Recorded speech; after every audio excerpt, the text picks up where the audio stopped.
بسم اللہ الرحمن الرحیم. السلام علیکم.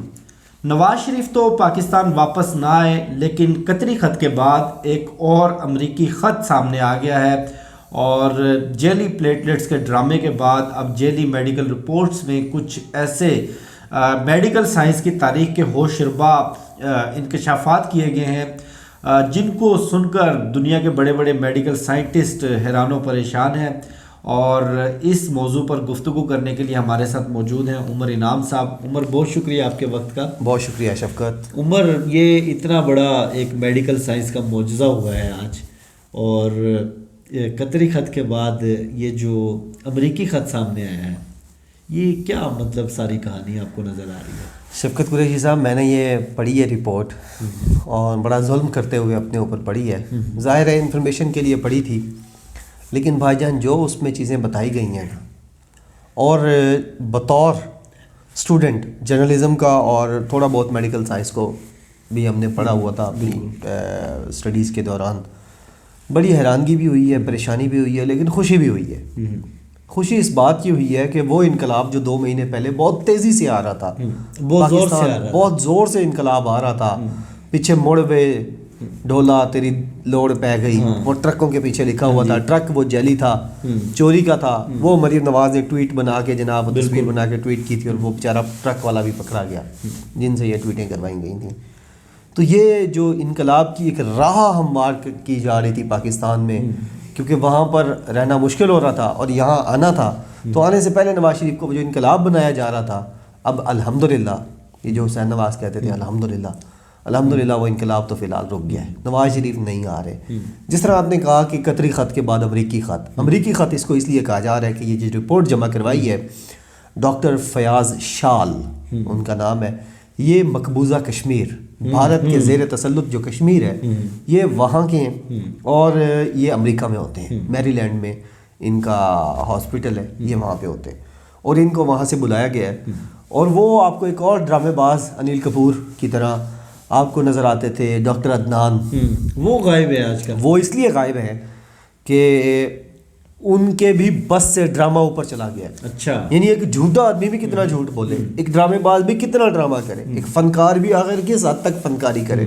ایک لیول آتا ہے کہ اس کی فنکاری ہاتھ باندھ کے کھڑی ہو جاتی ہے، بھائی میرے واسطہ جو روگ نہیں ہے. مطلب 62 دفعہ ہارٹ اٹیکس کے بعد تو بڑے بڑے ڈاکٹرز بھی ہاتھ کھڑے کر دیتے ہیں. بالکل ایسے ہی کہ اس سے زیادہ نہ ہو پائے گا. اب جناب اس میں لکھا گیا ہے کہ وہ افسردہ ہیں اور رنجیدہ ہیں، اور ان کو جو ہے وہ دوائیاں ریگولر کھانے کی، اور اہلیہ کی وفات کی وجہ سے ان کا دل ٹوٹا ہوا ہے، اور اس حالت میں وہ جیل نہیں جا سکتے. بالکل ایسے، اور جیل گئے تو ان کے کڈنیز میں ہارٹ اٹیک ہو جائے گا. بالکل ایسا ہی ہے، آپ صحیح کہہ رہے ہیں. ان کے گردوں کا بھی ذکر ہے کہ جناب وہ شوگر کنٹرول کرنے کی دوائیاں جو کھاتے رہے ہیں، اس سے گردوں پہ مسئلہ ہوا ہے. اور ڈاکٹر فیاض کہتے ہیں کہ اب اینجیوگرافی کرنے سے پہلے، یعنی اب دل کو دوبارہ چھیڑنے سے پہلے ان کے گردے سیٹ کرنے پڑیں گے، اور نہ گردے سیٹ ہوں گے نہ انقلاب آئے گا.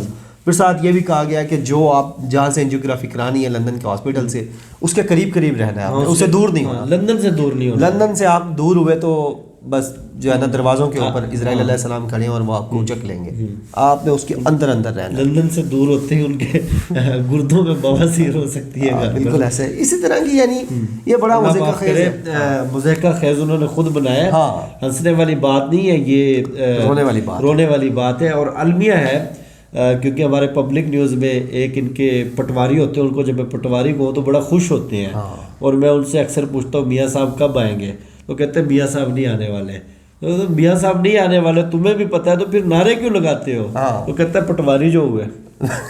وہ بڑے مزے سے آج ایک دفعہ پھر موقع مل گیا ہے، یہ جو انتہائی مذاق خیز چیز سامنے لائی گئی ہے. دیکھیں شفقت قریشی صاحب، بات یہ ہے کہ یہ خط جس پر ہم ہنس رہے ہیں اور ہم اس پہ اوپر کر رہے ہیں، ساری خوشی کر رہے ہیں، یہ بیسیکلی پاکستان کے سسٹم اور پاکستان کی ان عدالتوں کے منہ پر ایک تماچا بھی ہے جنہوں نے 50 روپے کے اسٹیمپ پیپر کے اوپر اس نواز شریف کو باہر نکال دیا تھا.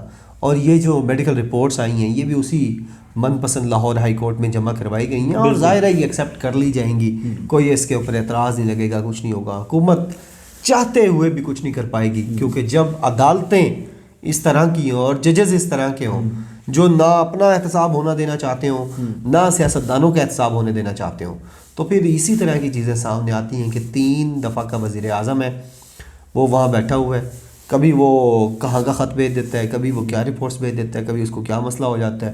تو یہ جو تازہ ترین خط اور یا اس کو رپورٹ کہہ لیں، 3 دفعہ کا وزیر اعظم، امریکہ سے خط آیا اور خط لکھنے والا انڈین ہے اور بیٹھا کہاں ہے لندن میں. بالکل ایسا ہی ہے. یہ بڑا یعنی یہ جو سٹاپ ہوتا ہے نا لندن کا، اکثر لوگ رانا شمیم بھی امریکہ تھے، وہاں سے آتے ہوئے لندن رکے اور یہ سارا کٹا نیا کھل گیا. ٹھیک ہے، وہ جو ان کا ایفیڈیوٹ والا آیا، یہ صاحب بھی امریکہ ہوتے ہیں، یہ آئے ہوئے تھے دبئی میں تھے، دبئی سے واپس جاتے ہوئے لندن رکے اور لندن سے یہ ساری چیزیں سامنے آ گئی ہے. یہ وہی بات ہے، ایک مذاق بنایا ہوا ہے نا نظام کو. پتہ ہے کہ یار اب وہ جو رانا شمیم والا ایفیڈیوٹ ہے کتنا بڑا وہ مسئلہ ہے کہ آپ نے سابق چیف جسٹس کو لمبا ڈال دیا ہے، ثاقب نثار کو، اور جو موجودہ چیف جسٹس ہے عطر من اللہ، اس کے اپنے اوپر بھی نام اس کا ایک طرح سے آ رہا ہے. جسٹس عامر فاروق کا نام آ رہا ہے جو ان کی کیسز سن رہے ہیں، لیکن کیا ہوا ہے؟ کچھ بھی نہیں، کسی کو کچھ بھی نہیں ہوا اور نہ ہوگا. معافیاں تلافیاں ہوں گی اور سارا نظام اسی طرح رہ جائے گا.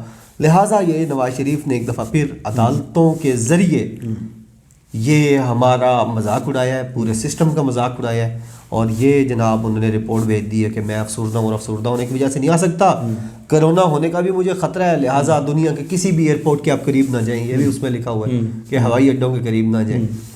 پھر جناب آپ شدید ذہنی دباؤ کا شکار ہیں، لیکن یہ لکھا ہوا ہے اس میں، میں آپ کو بتا رہا ہوں کہ لیکن شدید ذہنی دباؤ کے باوجود اپنی مصروفیات کو جاری رکھیں. نہ صرف مصروفیات کو، ہریسے نہاریاں سیری پائے. ہاں جی، وہ رانا انعام صاحب ہیں غالباً ہمارے فیس بک فرینڈ، ابھی وہ ملاقات کر کے آئے ہیں، وہ ایک مشہور ویب سائٹ بھی چلاتے ہیں. ہاں جی، مکالمہ. اور انہوں نے لکھا ہے کہ جناب گاجر کا حلوہ اور پتہ نہیں کیا کیا، وہ سہیل ولایت نے بھی لکھا ہے، سہیل ولایت نے بھی لکھا ہے، اور اس سے ان کی نہ تو افسردگی کے اوپر کوئی مسئلہ ہو رہا، نہ ان کے کڈنیز کے اندر جو بواسیر کی تکلیف ہے، نہ ان کے ہارٹ کے پرابلمز ہیں. ہارٹ پرابلم والا بندہ تو بڑی احتیاط کے ساتھ تھوڑا بہت کھاتا ہے. 62 دفعہ اس مجرم کو ہارٹ اٹیک ہو چکا ہے. بالکل ایسا ہی ہے شفقت، اب کیا کیا جائے. بہرحال یہ عمر چیز سامنے آئی ہے. دیکھیں، آپ کی بات بالکل درست ہے کہ یہ ایک بہت بڑا تمانچہ ہے ہماری عدلیہ کے منہ پر، لیکن ہم جیسے سنجیدہ لوگ جو سارا دن پڑھنا لکھنا نیوز، ان کو ہنسی آ رہی ہے. بالکل ایسے ہی ہنسی بھی ہے کہ دیکھیں کچھ سمجھ نہیں آ رہی کہ کیا رسپونڈ کریں. بالکل ایسے 3 دفعہ کا وزیر اعظم ہو کر، ٹھیک ہے، اور کتنا مضحکہ خیز وہ لیٹر دے رہا ہے اور پورے نظام کا منہ چڑھا رہا ہے کہ بگاڑ لو میرا جو بگاڑنا ہے. بالکل ایسے ہی ہے. لیکن خوشی اس بات کی ہے مجھے، وہ جو میں نے شروع میں کہا تھا کہ وہ انقلاب جو آ رہا تھا بہت زور سے آ رہا تھا پاکستان کی عوام کو بچانے کے لیے عمران خان سے، وہ چلا گیا. اس کا مطلب یہ ہے شفقت صاحب، آخر میں اگر اس کے اوپر بھی بات کی جائے کہ عمران خان کے خلاف جو ایک مورچہ بنایا جا رہا تھا، مجھے لگتا ہے اس مورچے سے بھی ہوا نکل گئی ہے ڈیفینیٹلی. کیونکہ اگر اس میں کچھ ہوتا اور کوئی ہوا بن پاتی، یہ شاہد خاقان اور یہ سارے لوگ جو بنا رہے تھے یہاں پہ کوشش کر رہے تھے گیٹ نمبر 4 پر لیٹنے کے بعد، تو مجھے لگتا یہ ہے کہ یہ جو لیٹر آیا ہے نا، اس کو آپ اس کے ساتھ بھی جوڑیں کہ عمران خان کے خلاف فی الحال کسی نے کسی قسم کی کوئی حرکت کرنے سے انکار کر دیا.